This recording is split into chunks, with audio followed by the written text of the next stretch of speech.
League of nation के पास अपनी सेना नहीं थी। तो इन्होंने कहा कि जो भी अपना सदस्य बनेगा, यूएनओ का जो भी सदस्य बनेगा, जो भी देश यूएनओ का सदस्य बने, या तो इसमें आर्थिक मदद करेगा, नहीं तो तकनीकी मदद करेगा, नहीं तो सैन्य मदद करेगा। अब कोई देश अगर सैन्य मदद नहीं तो मतलब वो देखिए, या तो पैसा से मदद की, जापान पैसा दे देता है, अमेरिका पैसा दे देता है, हम लोग तकनीकी मदद और सैन्य मदद दो देते हैं, दवाइयां दे देते हैं, सैनिक दे देते हैं। समझ में आ गया कि नहीं आ गया? कुछ देश हैं जो अनाज दे देते हैं, ताकि जैसे मान के चलिए भूखमरी आ गया, अफ्रीका में भूखमरी आ गया, तो यूएनओ के ऑफिसों में का ऊपर गमला में गेहूं बोएंगे? नहीं ना, कहां से लाएगा ये? तो सारे सदस्यों का एक फिक्स पैटर्न है कि कौन आर्थिक मदद देगा, कौन तकनीकी मदद देगा, कौन खाने पीने वाली मदद देगा, वस्तु देगा, और कौन सैन्य देगा। तो भारत क्या करता है, तकनीकी मदद भी दे देता है और सैन्य मदद भी दे देता है। तो हर देश अपने अपने हिसाब से सैन्य मदद देना थोड़ा इजी होता है। क्यों? क्योंकि सैन्य मदद में ना आपके पास तो फौज पहले से है, और फौज में सैलरी पहले से मिल रहा है, ट्रेनिंग पहले से ही है, और अगर फौज रखे हैं, लड़ाई नहीं हो रही है, तो फौज का भी मनोबल गिरता है। तो भारतीय सेना क्या करती है, जानबूझ के भेज दी जाइए अफ्रीका में शांति मिशन में, तो हमारी फौज के ऊपर इंडिया लिखा रहेगा, लेकिन टोपी हटा के नीला टोपी पहना दिया जाएगा। अब उसमें कमांडर कोई और होगा। कई बार होता है हमारी फौज है, कमांडर जर्मनी का है, पता है जर्मनी का फौज है, कमांडर बिहार का है। कई बार ऐसा होता है, और वो लोग किसी एक मिशन पे भेज दिया जाता है कि अफ्रीका में शांति की, जब सूडान में भेज दिया गया वहां पे।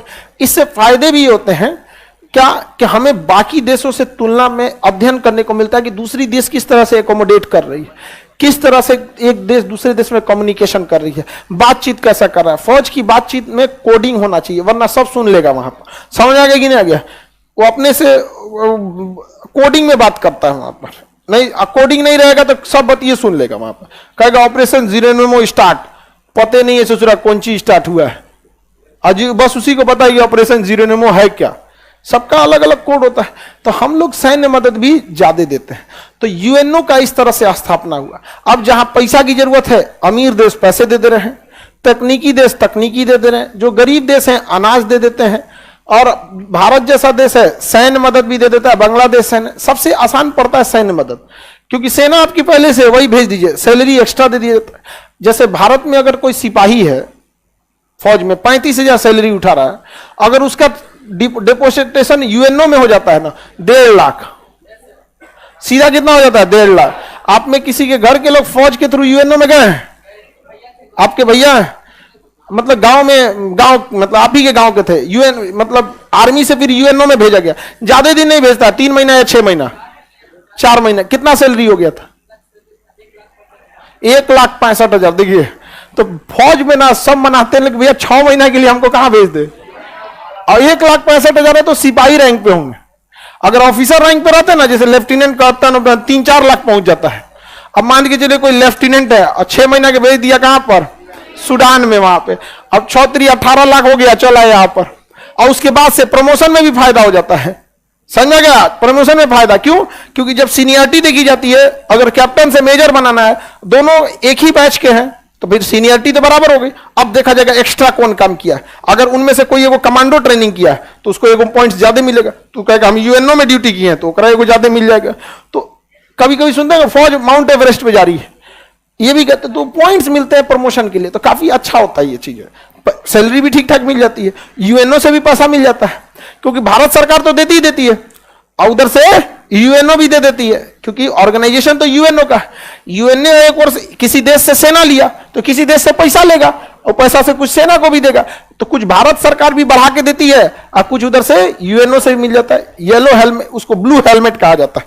मतलब नॉर्मल टाइम में टोपी पहनता है, ऐसे में तो हेलमेट पहना जाता है, बैलिस्टिक हेलमेट, उसको बचाने के लिए। तो जो यूएनओ में जो Jasvir Kumar sir, I served in UNO 2014 में आप खुद ही किया। चलिए ये भी है, ऑनलाइन क्लास कर रहे हैं, ये भी यूएनओ में, यूएनओ की आर्मी। बहुत सारे लोग हैं आर्मी पुलिस के जवान लाइव क्लास करते रहते हैं।